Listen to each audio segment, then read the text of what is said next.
have this 40-centimeter layer of the peat material. And it is a part of the wetland ecosystem. And because the wetland ecosystem all year round, it's supposed to be like pretty wet or like waterfall. And most of the peatland is located in the northern region, and only like around 10% of them is located in the tropical region. But in the term of the total land area, it's very small. It's only like 3 to 4% of total territorial land. But unproportionately, it stores about like a third of the global soil carbon. So it's very dense in the carbon again because there is so many organic material there. In the past few decades, the peatland all over the world already changed from the carbon sink because this ecosystem is supposed to store carbon, but now they become a carbon source. Sorry. Oh, sorry, I have to stay here.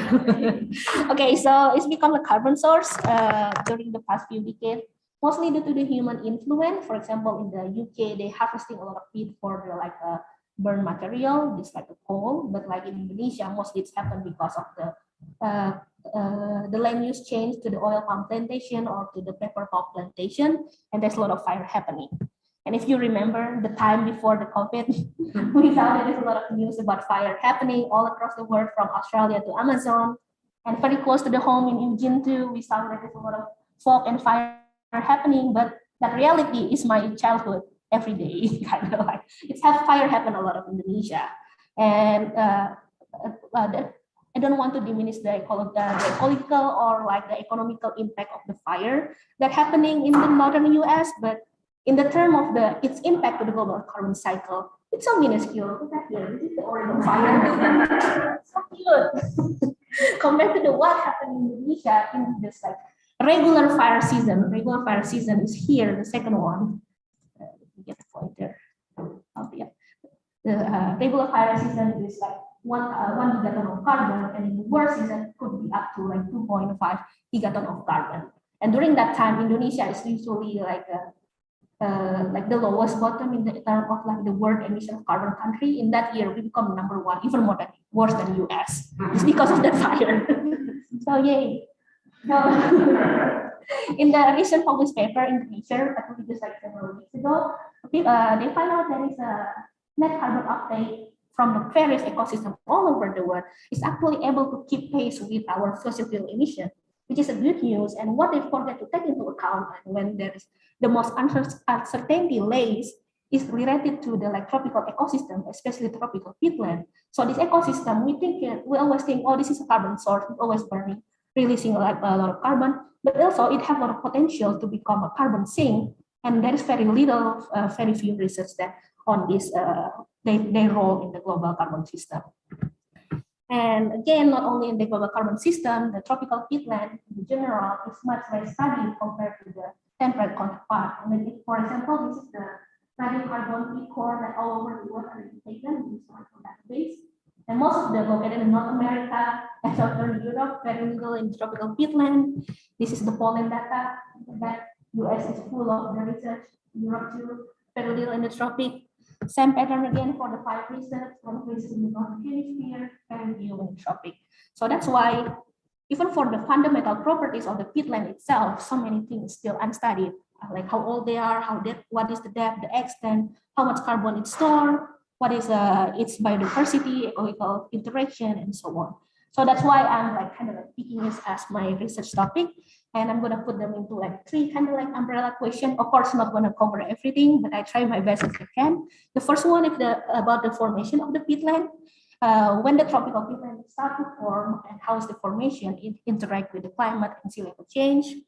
And the second one about the peat and carbon accumulation, how is the dynamic of the peat accumulation change throughout the time, and again, how it's interact with the climate and the fire. And the last one about the ecological history or the paleoecology of the peatland, and how the vegetation change and how it's again interact with the climate and fire. So in the Western Borneo region, we take 2 main sampling points. The first one in Saujaya, the one that is the left-hand side. That's quite close to my home, just like 1 hour drive. So basically, it is more coastal region. It is located nearby the ocean. And the second one in Putus Ibau is more inland. So there is a river that's going up here down there, and that's the longest river in Indonesia. And the upper region, there is a lowland depression when there is a lot of peat accumulated there. So we take a sample, transect across the peatland like that, and the sample is like every 1 or 2 kilometers away. And beside of this true site, we also take a sample in 3 other sites from our research center. So there is a 5 site total in this research.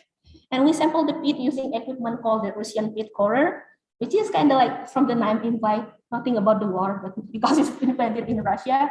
So it's basically, it's designed to take a sample for the temperate pit. And if you know the pit ecosystem temperate region, the vegetation that grow there is basically mosses. It's like soft, not woody. So it's kind of like easy to cut through them. But when you bring this equipment tropical pit, and tropical pit have background, the thing that's grown there is really like tree, like hardwood tree. But it's so hard, it's much more difficult to use the equipment, but we don't have tropical pit corers, so that's all we have. And it sometimes takes like 6 or 7 people to drop the core down and take the sample out. So yeah, a lot of work in the field. But actually, I'm just lazy there taking notes and people were. So the most of the analysis that we conducted in our sample is called radiocarbon dating. Some of you already know. So it's just basically we want to tell how old the pit is from the various sample that we taken. And based on this radiocarbon dating, we can know how old are the pit is. The one in the coastal region, remember the one that's close to the ocean, is pretty young. It's only 4,000 years old. 4,000 is pretty old, but compared to the geological time scale, it's super young. And it's very in contrast with the inland peak, the one focus about. Some of the sample in the bottom is almost 50,000 years old. And this finding we published in our first paper. It's called the oldest extant tropical peatland in the world. Because apparently when we find out, it is the oldest peatland that existing right now. So yeah, quite a nice find. And why this contrasting age between the coastal and the inland peat? Why one is young and one is old? Because it's related to the sea level change. If you remember, during the glacial period, when all the sea level went down, all the island in the western part of Indonesia is kind of connected to the Asia. And then when the ice melted, the sea level rise and it finally stabilized around 7,000 years ago when the ice age ended. And that's when the coastal pits start to form. That way they should be always younger than 7,000 years ago. In our case, it's like around 4,000 to 5,000 years. While the one in the inland, the one in the middle of the island, is not affected by sea level change. It probably get affected by the climate because it's like colder and drier during ice age, but it stay there like, for more than 50,000 years. So that's why the ice is so compressed. And just because it's older, it takes more time to accumulate. And when you put them next to each other, the black line is the coastal peat. It is only like 6 meter depth, and that's like about 6 feet human as a scale. While 6 meter is still pretty deep, still more than higher than this room is, but it's quite thin compared to the inland one. The inland one almost 3 times of that at 18 meter depth or like I think 60 feet around four-story building. So yeah, it's a lot of massive amount of carbon stuck in one place. Oops. And we combine our radiocarbon date, and there is a 30 radiocarbon date research, and then we combine all our radiocarbon date in Borneo, and we put them like around each other here, kind of like Tennessee of Fender. The peat started from 50,000 years ago and stopped at 50,000. And there's a period where there's very little peat form. That's what we call the hiatus period. And then the peat start to form again more aggressively. There's a period younger than 20,000 years ago. And it's related to the climate. Here, if you see on the top, it is the sea surface temperature. And during this period of hiatus, the temperature is rather low because that's during the last glacial maximum. That's when our last coldest period happening. And then the precipitation during this period also like going down. I think just because it's colder, so there is less evaporation from the ocean. So then you have less rain. And the combination of this colder climate and less rain will suppress the plant productivity. And that's why peat not growing during this period. So that's what we found. There is a hiatus period of the peat formation. So yeah, that's for the first question. And let's move on to the second question about peat and carbon accumulation and the temporal dynamic of the peat. And so here this is the coastal peat, and you can based on the age, you can see they kind of like a nice pancake that's sticking to each other. So you have a constant rate accumulation just because the climate when it starts to form is like warm and wet. Accumulation is rather fast and rather stable. So not much to see here, like a boring, nice and stack. And we also like we try to look into the fire relation with the peat formation, and we take a sample of charcoal. Basically, we counting the charcoal all across the depth, and find out actually most of the pit of other side when the pit is very thinner layer, it actually was a deep pit based on the previous satellite or like old satellite image. But in the 1970s, there is a transmigration program from Indonesian government. So they're moving people from Java, like most populated island in Indonesia, to Borneo, and they start agriculture there. And that's why the pit is so depleted. Only few still remain one pit. But let's look at the charcoal, and we kind of like the same data, but now we put them like in the chronological order. So in the y-axis, there is a time, how old they are, and how much charcoal for each area. And we want to try to interpret the fire data. So first one that I kind of found quite surprising. I kind of hope when I count the charcoal, the surface, the top one gonna have like overshoot amount of charcoal just because a lot of fires happening right now. But I only find perfectly low amount of charcoal. And one of the possible explanation what is happening is simply our fire is too intense. So when the fire is like too strong, like too happening too often, like even the charcoal burn into ashes. So there is no more charcoal record remain on this period.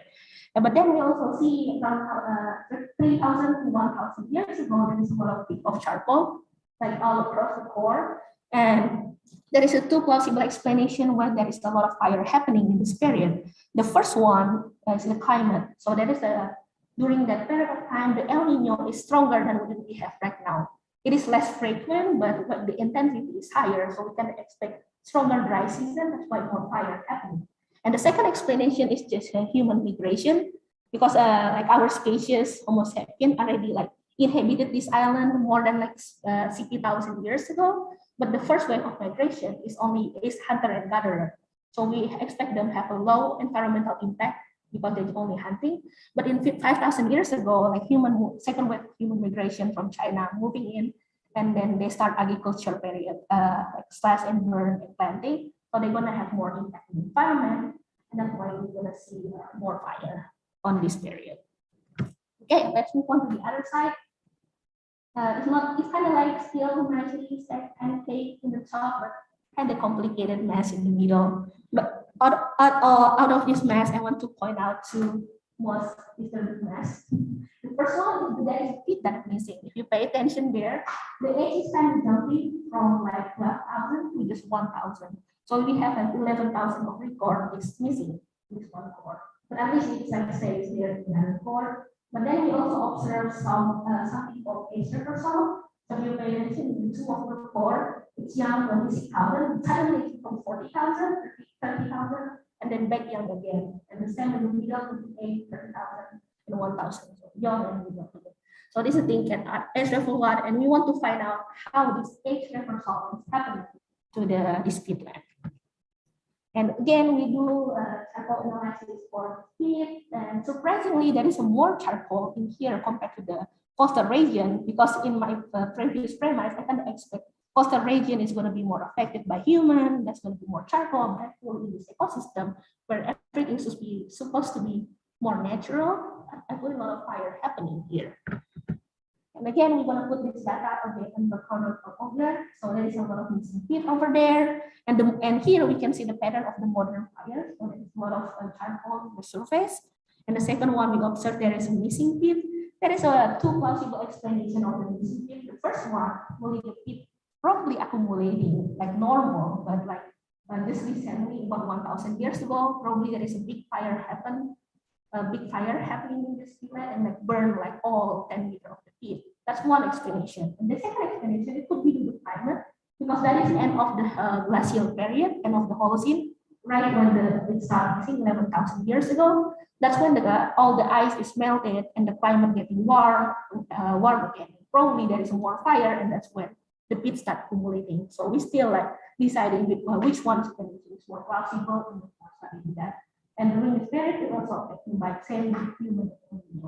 And this one we also observing there is a lot of charcoal 20 to 10,000 years ago, and that's when the climate is getting warmer, because the ice age ended like 11,000 years ago, but actually the peak is at 25,000, but then it started getting warmer. You see that after 20,000, like the climate is getting warmer, the one at the top, but it is getting drier. So we kind of hope when the climate is dry and warm, it's just like the peat is drying, so that's why there is a lot of fire happening. explanation for that part. And for the glacier maximum, not so many report, but probably the climate is colder and drier, there's a less fire happening. So that's on the charcoal report. And let's figure out about the age level salt. So besides all the radiocarbon analysis, we also conducted various soil, chemical, and physical analysis, including the bulk density, carbon, nitrogen, isotope, and so on. And some of these parameters like supporting our theory, probably there is a big flood that happening in the past that overturned the peak. So if you look at the one, the top bottom, the top left side, it's kind of look like that, like the peak is like swelling away from that side to the middle. And it's also you can also saw it in the other signature, the carbon signature and the nitrogen signature, like the material is kind of sweep away to that region. So we think about like how this peat formation happening. So 40,000 years ago, there is like two domes of the peat that kind of keep growing up to 30,000 years ago. And around 2,000 years ago, there is a big flood happening. And 20,000 years ago, if you remember, that's when the climate starts to like getting warmer. Probably there is more precipitation. And once in a while, there is a big flood, happening. It's still a lot of flood happening over there. So kind of like 1,000 year cycle. And this flood is big enough to like collapse one of the domes toward, so that's why we see that Asia happening. And 10,000 years ago, there is a big fire, or like recently, there is a big fire happening that creating a depression in the middle of the peat that we saw now. So in here, I have to update my questions on the peat formation is not only interacting with climate and fire, but also possibly with flood. And let's back to the carbon stock, because this is a chapter about the carbon. So what we found out, the soil carbon in this region is extremely high. So for example, our study site is storing about 5,000 tons carbon per hectare, and if we extrapolate it to the entire region, so that our study site, and this is the map of the study site, and our sample is applicable to this. When we try to extrapolating everything, this region is containing around 2,000 to 3,000 ton carbon per hectare, which is not look like a good like random number, but let's put it into the perspective compared to other ecosystems. So this is this region, like this visible region. It's contained like 2,000 ton carbon per hectare in this particular sampling site, almost double of that. And this is our ecosystem. It's much higher even compared to the average of the Indonesian peat, compared to the peat in Amazon, compared to peat in the temperate region, and compared to the previous ecosystem. So this is just one to show you this aggressive pattern practice, the importance of this ecosystem in the term of the global carbon cycle.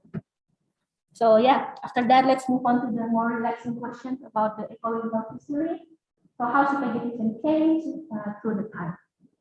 So to know what vegetation growing there in the past, we have to use proxy, and our proxy is the pollen and the spore of the fern.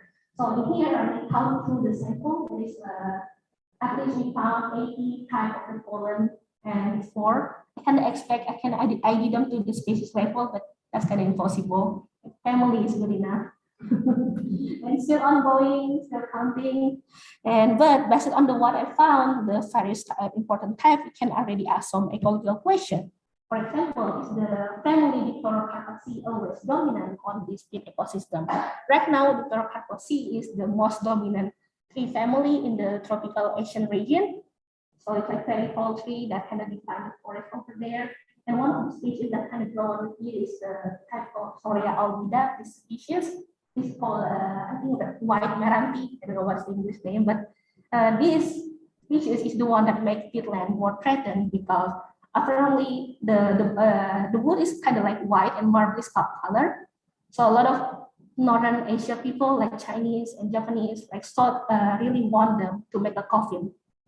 So it's very beautiful tree to wear, because they can make a round coffin. And then one tree could fetch in the illegal market around $3,000 US.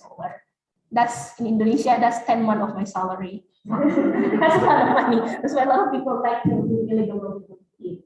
Or after the peat, usually you start with fire or clear cutting. The first species that are going to do first plant type that going to do succession is the fern. They're going to be the first to grow on this peat. Is it also the same in the past? It's one like so we have quite a lot of fern pollen spore. are they going to dominate the landscape after it disturbance, like after the flood happening or after the fire happening? Is this type of the spore going to dominate the landscape or not? Another question that we can ask, surprisingly, there is a conifers, or like pine, it's like southern pine, and that grow in the peatland, even though it's like tropical and warm, but they are more, right now they are more like confined to the mountain region, but we can expect during the glacial maximum, when the climate is colder, they can move like creeping up down toward the peatland and become a type of pollen that dominate the landscape when the climate is colder. Or could be like during the climate is drier, the species like Pandanisi. This is also like a family of the plant that that have a higher diversity in the tropical Asian region, and they are like very drought resistant. And are they going to dominate during the drought? And because after this we're going to have one, I just have to point out that pandan is really good for food. Okay, so that's some of the question that we can ask, and let's closing it up with a little bit story about the conservation. So if this is the map of the peatland, the dark green is the area of the peatland, and the black line is the national park. As you can see, like most of the peatland is located outside of the protected region. Most of them is private land. And I expecting if the private land, people gonna lock them away and like convert them to anything for agriculture. But surprisingly, when we went there, it's still super intact. And the story behind that is kind of like weird. The first thing is the people over there already like make money or like rich enough from selling a fish, a species of fish called arowana. So this fish is kind of like a dragon, looks like dragon. Somehow it's become popular, and a lot of like crazy rich Asian people. It's like owning a Lamborghini for them because it's look like a dragon and like bring a good luck or whatever. They love it so much that even like hire a cosmetic surgeon to make the face of the fish more beautiful. And the small juvenile like this size can sell for like 1,000 to 2,000 US dollar, and the big one, so the fish can grow up to like 2 to 3 meters. The big one that already look like a dragon, it can sell up to like 300,000 US dollar. So these people in this region, they are really rich enough from like agriculture fish, because this fish is native from this region. So that's why they have like deep red color, because the peat water is basically deep red. So from the evolution point of view, that's how they have this color. So they make money from that. And recently they have another source of income that is kratom. As you going around in gin and goods and see like ganja stores, and then they have this sign, kratom is sold here. Surprisingly, kratom is also a native plant from this region. Actually, my tribe use them like before the war, or to make hide, or like to help you work in the field to be stronger. But in here, it's popular because people say, I don't know, it's based on the research or not. Seems like not. It can help people win off the opium addiction. So that's why it become like very popular, and people start to like harvesting them from the forest. And the good thing is this is the non-timber forest product, so they don't have to cut the trees, and they don't have to do monoculture. So you just plant them in between the other trees, and it's like small tree, 2 or 3 meters, and you don't harvest them like a monoculture crop. You just like pick up the leaves. So it's like rather like friendly way of like using the forest product. So that I think 1 kilogram of the dry leaves can sold for couple hundred dollars. In Indonesia, I don't know, in here it's much higher. And when we went there, surprisingly, when I go to the field work in the airplane, there's only one other American beside my PI, and we talked to him, what are you doing? Because usually if you see Western people in this deep jungle of Borneo, they are either like crazy explorer, scientist, or missionary. And we asked him, what are you doing? Oh, I'm kratom guy. So now we have a drug dealer as well. But yeah, they're looking for the source of the kratom, probably Indian people, I know. So that's the story between how these peatlands can impact. It is not official yet, it's still protected because right now people doesn't need the peatland to make money, but we hope in the future, like with this important of the ecosystem for the carbon cycle, they're going to start more protecting it, put it into the law to like really protecting this ecosystem. Okay, so let's come to the conclusion. So about the first question in the formation, we have coastal peatland that is quite young, 4,000 years old, and then inland peatland that's pretty old, 50,000 years old. And then there's a harvest period during the last glacial maximum when no peatland is forming. And for the peat accumulation, we find there is a lot of factor interplay in this. There is a climate, fire, human, and I have to add more, that is the flood. And there is a lot of loss of peat formation, a lot of loss of peat material, usually due to extreme climate or the fire. And for ecological history, there is no conclusion yet because I haven't do anything about the pollen. So it's going to be determined. Okay, with that, I would like to thank all the organization that gives the money and all the people that helping in the field in the lab. Okay, yeah, that's all.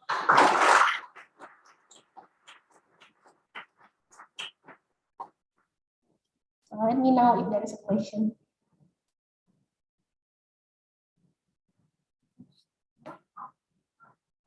Thank you. So how many floors do you take overall? And then I guess how do you get down to at least 4 to 5 floors? Like, oh yeah. So I think it takes around. Oh, I need to share screen. Sorry, one more time.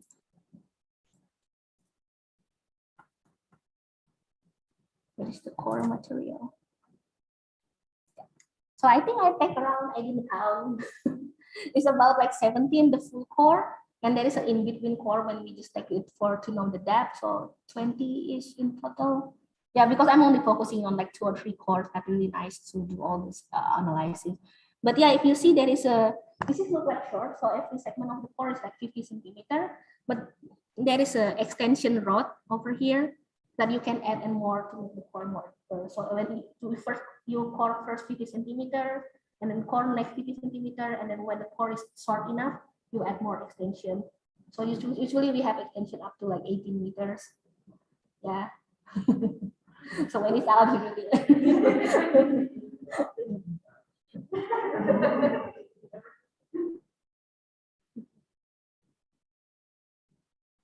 Okay. That explain the question. Yeah, and I guess the follow-up, do you think the number of cores that you took, was that enough for the questions that you wanted to ask? Like if you were to study a peat that you want to more. Ideally, I want to be like more core, but in the science, we always have to settle out for the less number because of the time limitation or like funding limitation. But we have a partner from like a German company that doing research for Indonesian government. They collecting around 300 core, like all across region, and we have their data. But yeah, we should write paper on that. But at least as you know, like very little field research happening on the peatland, and all the previous research before our research, they all usually only analyze 1 core. Yeah, because it is costly to do a radiocarbonating analysis. So most of the people only analyze 1 core, and actually our research is the first one that analyze multiple core next to each other and build this peat profile. So it's not the best one, but for now it's kind of the best one that is there. But yeah, I hope in the future there will be like no limitation, so we can do more analysis.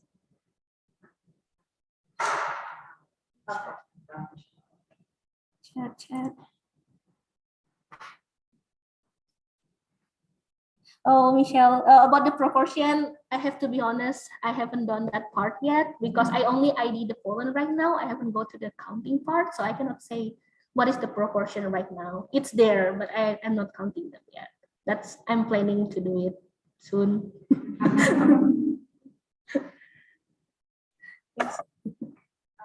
Yeah, I was wondering, you talked about deforestation as one of the threats to peatlands, and is that mainly because then the peatlands burn after or as part of deforestation, or is losing the tree cover itself? Yeah, we see the tree cover itself actually not affecting much. The one that affecting the peatland a lot is when people digging a trenches. So when they want to plant like a oil palm or like a pepper pulp like acacia or something other species, the peatland is so waterlogged for this species. So basically they build a canal trenches to dry out the peatland, and then they will throw a lot of lime to make it less acidic, and they can plant these trees. The thing is, when you drag drag a canal, all the water drains out, and now you have like 3 meters of combustible material, and that's what causing it very prone to the fire. Yeah, I think in Putusi Bawon, the one that protected, a lot of deforestation happening, but then people just abandoning it. I don't know. They probably like, maybe it's good to plant a little bit oil palm beside making money from the fish and crab, just for trend. But then they abandon the oil palm, and it's like so quick, like the fern moving and other trees like growing back, as long as they're not digging out the trenches or on the canal.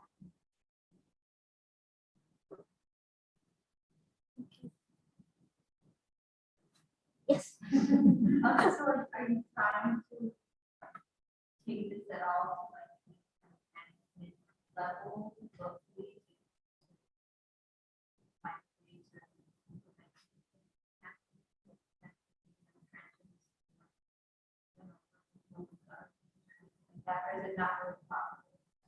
It is possible right now. Actually, Indonesian government recently, thanks God, we got a president from forestry people. So he do a lot of policy that put on the peatland. One of my PI from Indonesia is one the like the National Committee of Advising on the Peatland, and they are kind of like doing a harsh fine to the company that put that creating or like causing a fire on the peatland, and they kick out several like oil palm company that is coming to Indonesia, not actually to get the oil palm, but to get the trees.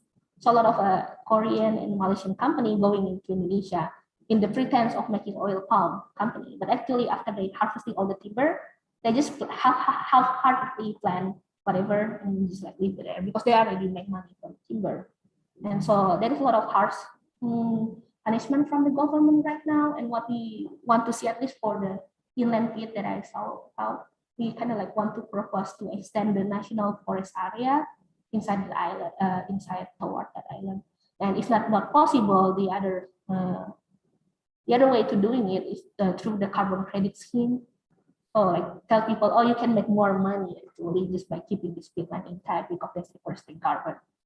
Yeah, but yeah, we need more research on like how many carbon actually like sequestered by this peatland to see it to put it into the carbon scheme, carbon credit scheme.